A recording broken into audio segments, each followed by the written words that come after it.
dalam rangka 30 Hari Bersuara 2022 yang diselenggarakan oleh The Podcast Agri Indonesia bekerja sama dengan Podcast Agri Indonesia.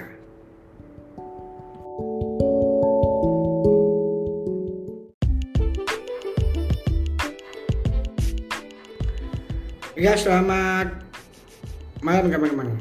Kok selamat malam ya? Ya pokoknya selamat hari ini lah buat teman-teman semuanya. Selamat datang di Nuh Podcast ya. Semoga teman-teman yang sehat walafiat ya, dan kekurangan suatu apapun. Oh ya, saya mau sedikit bercerita nih, seperti review ya.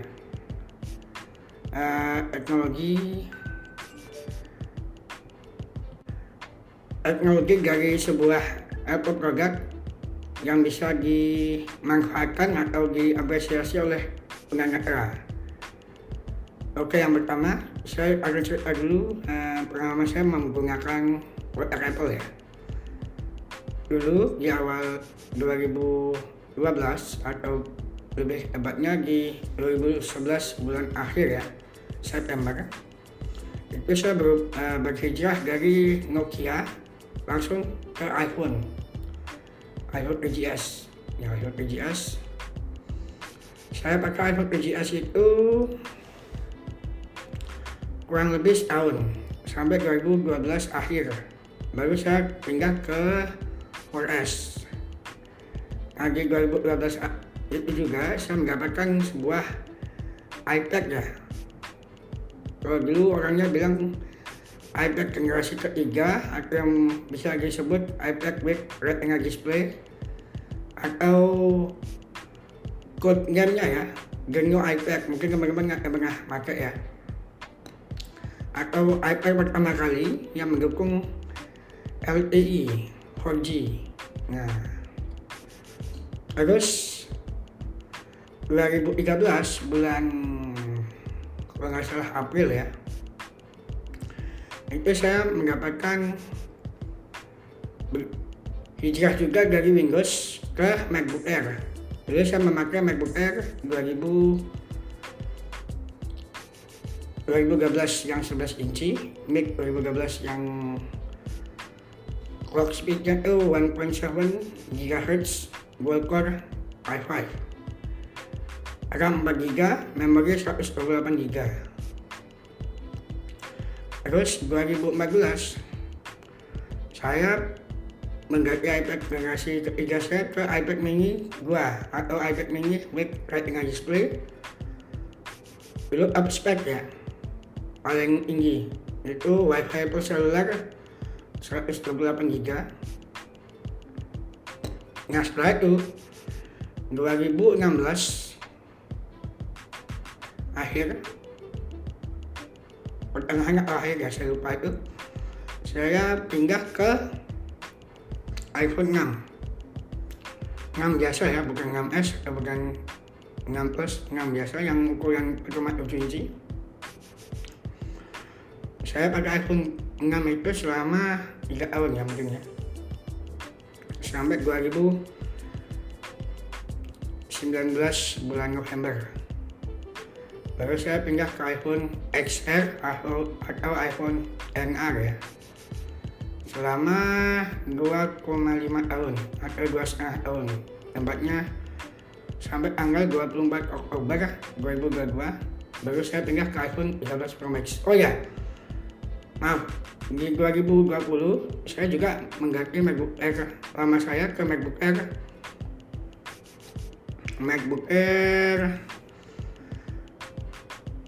2030 yang Retina display, tapi yang early ya, bukan yang M1, yang early, yang pakai Core i3 ya. Memori 8/256. Terus 2021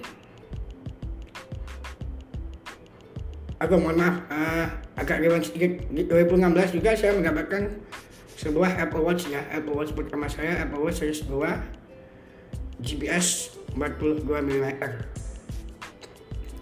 kembali lagi ke 2021, saya baru mendapatkan iPad Pro M1 12,9 inci, memori 8GB, storage 256 GB, WiFi only, dan saya mengganti Apple Watch series 2 saya yang 2016 tuh ke series 6 berapa? 44 mm kalau nggak salah, Nike Plus Edition. Dan akhir di 2022 ini baru saya mengganti iPhone saya dari XR ke iPhone 13 Pro Max. Oke, teknologi apa sih yang diimprove dari sebuah Apple product yang bisa dimanfaatkan oleh pengguna?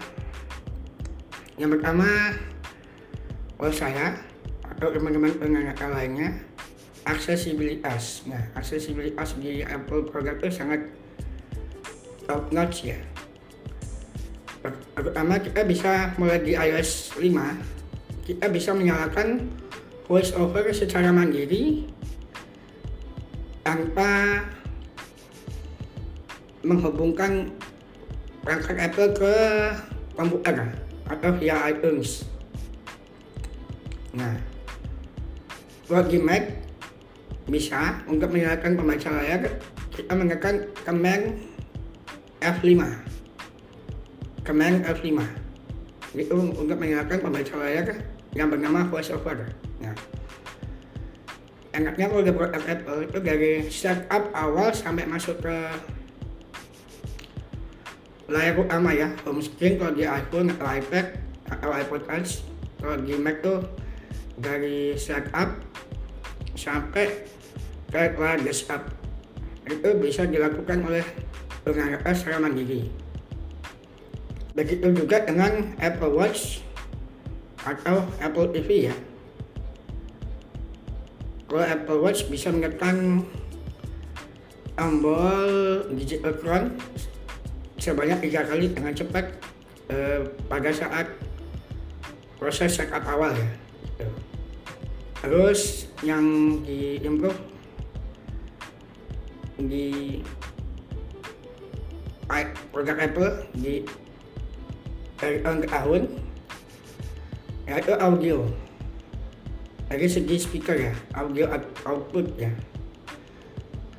Saya ingat sekali dulu pas pakai iPhone 3GS, aku hancur. Volume 60% atau 70% udah, itu speaker udah amburadul suaranya. Bukan pecah kayak speaker jebol ya, mungkin kayak amplifier yang nggak kuat outputnya, jadi kayak mungkin kalau hanya audio dia clipping ya atau pitching, jadinya distorsi banget.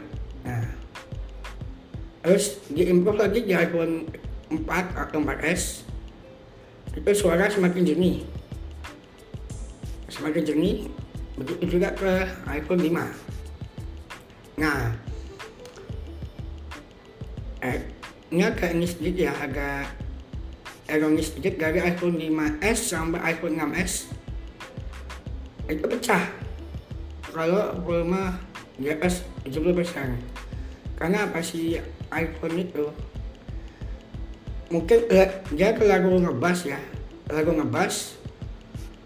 apa speakernya nggak kuat, apa amplifiernya yang nggak kuat, dia ngeklip suaranya, tapi nggak separah iPhone 3GS ya.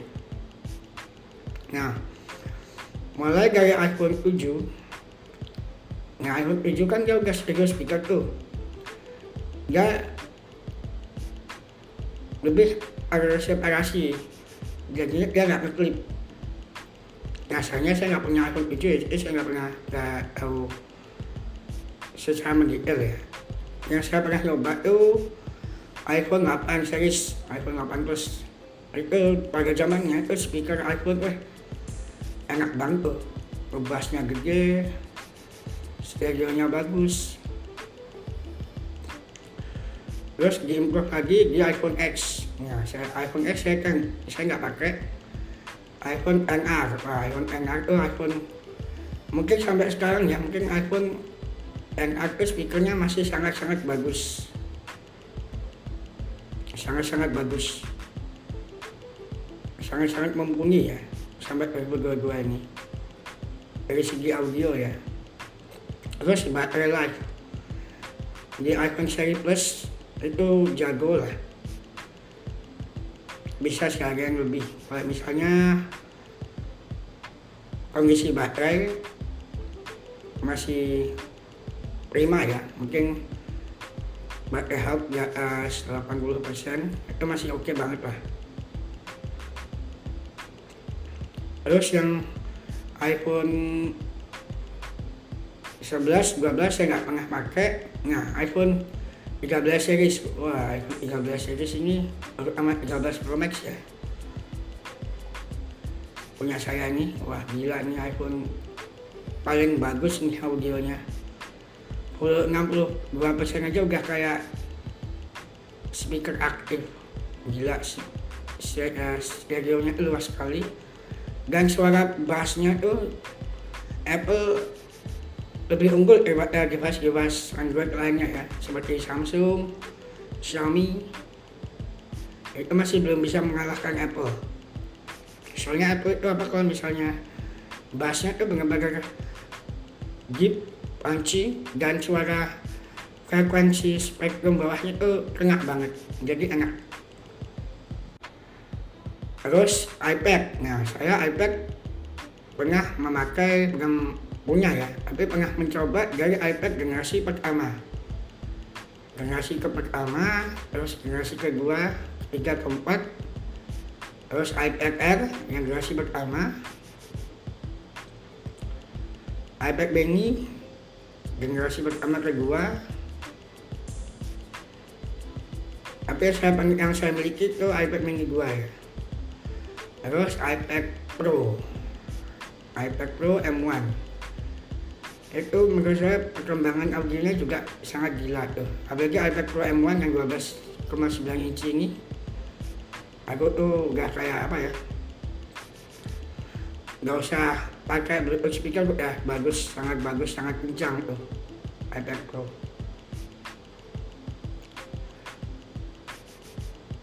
Karena kan dia udah pakai quad speaker ya, udah, jadi dia frekuensi quad speaker itu di iPad Pro, dia sistemnya ini frekuensi bawah, yang dua bagian bawah itu untuk bagian mid bass sama mid range, bagian atas itu untuk bagian high frekuensi seperti suara simbal, suara vokal ke atas gitu. Jadi suaranya lebih kayak surround gitu loh. Nah, di MacBook juga sama. Saya pernah nyoba MacBook tuh dari 2012 ya. Itu pun improve banget. Sahabat yang saya nyoba terakhir tuh di iBox MacBook Pro 16 inci yang harganya bisa 60 juta tuh. Itu perkembangan Apple tuh gila sih. Makanya konten kreator ya, terutama kenapa pakainya Apple bukan Windows, terutama untuk konten kreator, editor atau desain grafis atau musisi. Karena di Apple itu audionya, saya akui ya sebagai penganeka, semua jempol ancungi lah, jempol tangan, jempol kaki, pokoknya gila Apple.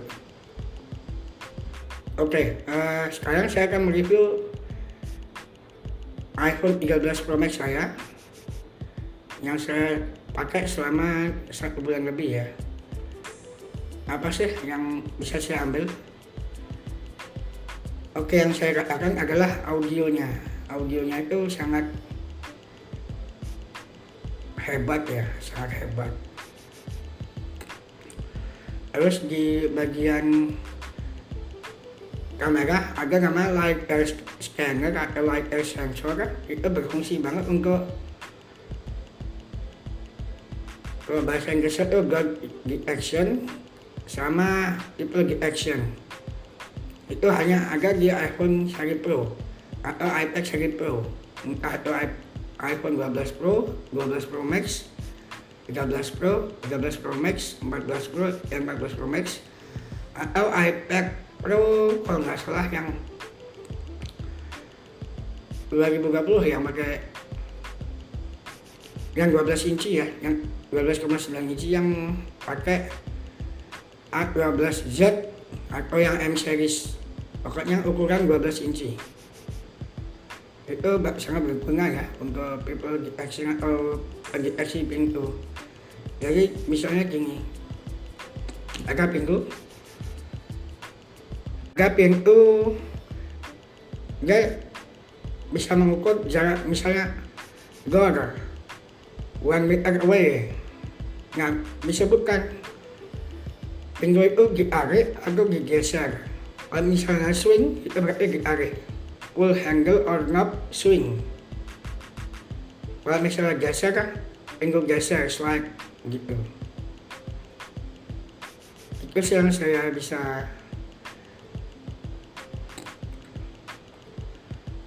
apresiasi dengan iPhone 13 Pro Max.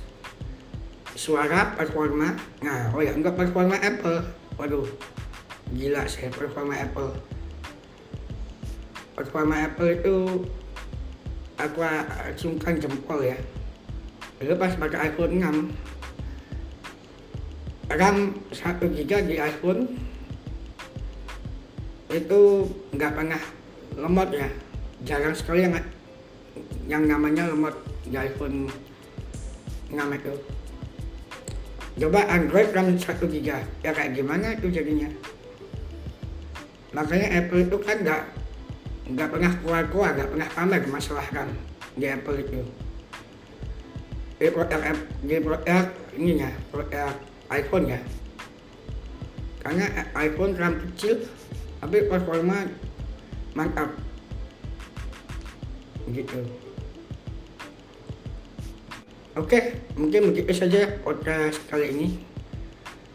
Mohon maaf kalau ada kesalahan kata, dan bagi teman-teman yang mau interaksi dengan saya bisa follow IG saya yang akan saya tulis di deskripsi podcast. Sekian dan terima kasih.